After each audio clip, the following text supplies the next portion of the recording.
kebijakan publik adalah rangkaian konsep dan asas yang menjadi dasar rencana dalam melaksanakan pekerjaan kepemimpinan serta cara bertindak. Kebijakan publik juga merupakan suatu tatanan atau kebijakan dari pemerintah untuk mengatur masyarakat dalam mencapai tujuan bersama tanpa meninggalkan nilai-nilai peraturan tatanan yang ada atau yang sudah diterapkan.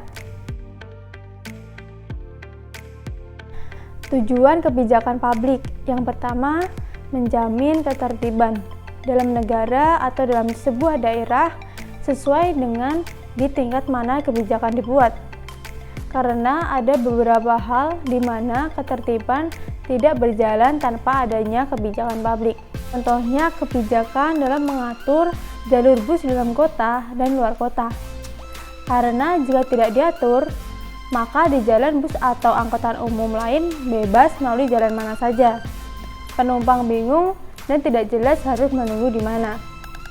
Belum lagi antar sesama bis dan angkutan kota yang bentrok karena rebutan trayek. Yang kedua, melindungi hak-hak masyarakat. Beberapa kebijakan dibuat untuk melindungi hak-hak masyarakat, khususnya hak asasi manusia, karena setiap masyarakat mempunyai hak yang sama. Yang ketiga, ketentraman dan perdamaian. Tujuan dibuat untuk ketentraman dan perdamaian masyarakat dan semua warga negara yang ada. Kebijakan publik tidak memihak satu golongan manapun. Yang keempat, tujuan bidang tertentu. Kebijakan politik dalam hal tertentu dibuat untuk tujuan tertentu, misalnya ideologi, politik, sosial, ekonomi, dan budaya. Yang kelima, kesejahteraan masyarakat. Tujuan ini tercantum di pokok pikiran dalam pembukaan UUD 1945. Sebuah tujuan yang sepertinya menjadi tujuan sebuah negara berdiri. Adanya kebijakan publik adalah alat untuk mencapai suatu tujuan. Pertama, ada identifikasi masalah, yaitu mengidentifikasi kebutuhan-kebutuhan masyarakat dalam pembangunan dengan mengikuti beberapa kriteria.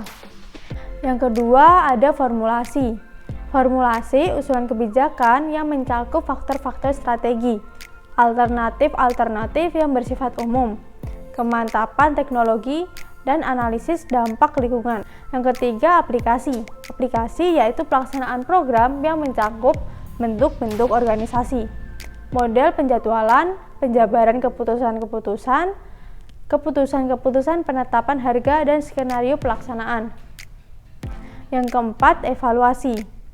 Evaluasi mencakup penggunaan metode-metode eksperimental, sistem informasi, auditing, dan evaluasi mendadak.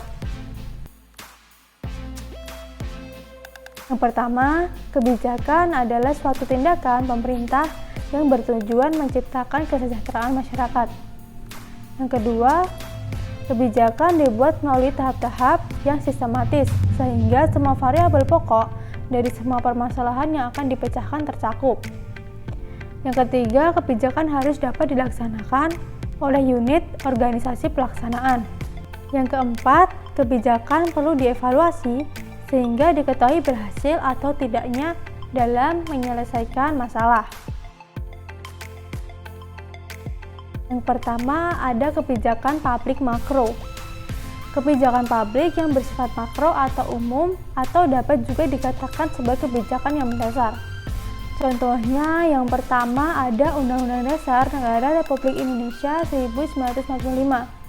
Yang kedua, undang-undang atau peraturan pemerintah pengganti undang-undang. Yang kedua, ada kebijakan publik meso. Kebijakan publik yang bersifat meso atau yang bersifat menengah atau yang lebih dikenal dengan penjelas pelaksanaan. Kebijakan ini dapat berupa peraturan menteri, surat edaran menteri, peraturan gubernur, peraturan bupati, peraturan wali kota, keputusan bersama atau SKB antar menteri, gubernur, dan bupati atau wali kota. Ketiga, ada kebijakan publik mikro.